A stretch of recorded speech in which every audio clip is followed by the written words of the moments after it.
Shalom God's lovers. Haleluya. Senang bertemu kembali dengan saudara semua dalam program Words from Heaven.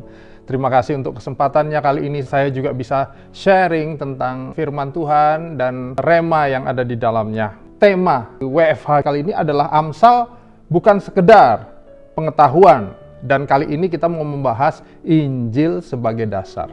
Pembacaan firman Tuhan dari Amsal 1 ayat 1 sampai 7. Amsal Salomo bin Daud, Raja Israel, untuk mengetahui hikmat dan didikan, untuk mengerti kata-kata yang bermakna, untuk menerima didikan yang menjadikan pandai, serta kebenaran, keadilan, dan kejujuran, untuk memberikan kecerdasan kepada orang yang tidak berpengalaman, dan pengetahuan serta kebijaksanaan kepada orang muda. Baiklah orang bijak mendengar dan menambah ilmu, dan baiklah orang yang berpengertian memperoleh bahan pertimbangan untuk mengerti amsal dan ibarat, perkataan dan teka-teki orang bijak.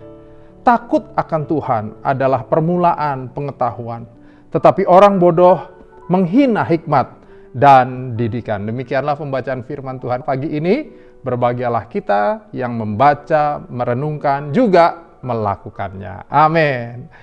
Nah, pembahasan kali ini untuk saya sendiri itu tergerak karena satu kali saya membaca Yakobus 1 ayat 5. Tetapi apabila di antara kamu ada yang kekurangan hikmat, hendaklah ia memintanya kepada Allah, yang memberikan kepada semua orang. Lagi, semua orang dengan murah hati dan dengan tidak membangkit-bangkit, maka hal itu akan diberikan kepadanya. Kalau dalam terjemahan Alkitab Indonesia sehari-hari, kalau ada seorang di antara kamu yang kurang bijaksana, hendaklah ia memintanya dari Allah, maka Allah akan memberikan kebijaksanaan kepadanya. Sebab kepada setiap orang Allah memberi dengan murah hati dan dengan perasaan belas kasihan. Amin. Nah, Bapak Ibu Saudara yang terkasih, yang menarik dari Yakobus 1 ayat 5 tadi adalah ini, bahwa ternyata ada satu di Alkitab yang dikatakan setiap kali kita memintanya pasti dikasih. Iya enggak?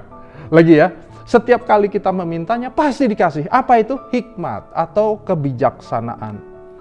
Makanya saya masuk kepada Amsal tadi.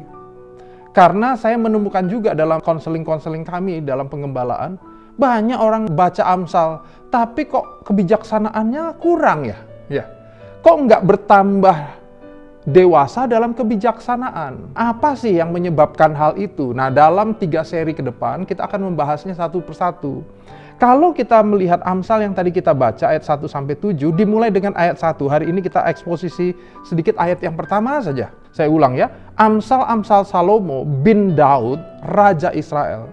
Dalam beberapa komentar dari para ahli Alkitab terhadap ayat ini, yang menarik adalah ayat ini juga merujuk kepada bukan saja Salomo anak Daud, tapi juga merujuk kepada sebenarnya Raja Israel. Siapa Raja Israel itu?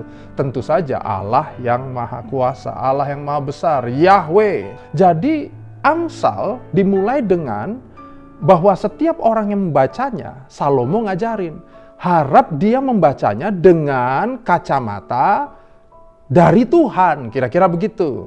Kalau hari ini dalam konteks kita yang sudah memiliki Alkitab, memiliki semua firman Tuhan di tangan saudara, tentu kita memakai konteks Injil. Kira-kira Salomo lagi bilang gini, nanti kalau baca firman Tuhan, baca semuanya, pakaikanlah Injil sebagai dasar engkau melihat firman Tuhan. Apa yang dimaksud Injil? Tentu saja kabar sukacita tentang kasih Kristus yang sudah mati buat saudara dan saya, dan dia bangkit untuk juga memberikan kita kemenangan, dan untuk itu dia hadir hari ini. Ya saudara, memberkati saudara dan saya. Itu kabar sukacita Injil. Nah, kacamata itu harus dipakai sebagai dasar. Sebagai dasar apa artinya? Artinya segala sesuatu harus kita arahkan kepada kebenaran firman Tuhan. Katakan amin. Amin ya. Saya khawatir ada orang-orang yang memakai Injil bukan sebagai dasar. Dia cuma pakai Injil sebagai aksesori. Sebagai hiasan di rumah. Mungkin kayak furniture gitu loh saudara. Dia pakai hanya untuk ruangan tertentu. Saat Natal dia pakai kekristenannya. Oh, supaya apa? Lihat nih, aku merayakan Natal loh. Aku ada pohon Natal di rumah. Haleluya ya. Atau dia pakai sebagai atap ya. Saat badai datang, oh ini perlindungan. Tapi kalau enggak ada. Saudara, atap sih bagus. Tapi kalau atap tidak berdiri di atas sebuah dasar, atap kita lemah. Seperti rumah yang didirikan di atas pasir ya saudara. Begitu badai datang, maka rumahnya bisa hancur berantakan. Hari ini saya mau katakan, jadikan Injil dasar buat hidup kita. Katakan amin. Kalau Injil katakan, ampunilah musuhmu. Kita mau ampuni kan ya? Amin ya? Pak, berat Pak. Dia dasar. Segala hal yang gak dibangun di atasnya, mari ganti. Mari rubuhkan. Kita bangun yang baru. Saya percaya saudara pasti mau mengampuni. Ya, kita yang hari ini memasuki tahun yang baru ini, rasanya banyak dasar keimanan kita, kerajinan kita. Kita susun selama ini hanya karena seru-seru ke gereja karena teman.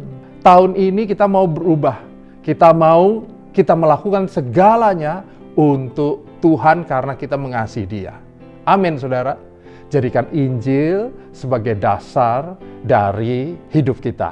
Haleluya. Mari kita berdoa. Tuhan, terima kasih. Engkau yang memberkati kami.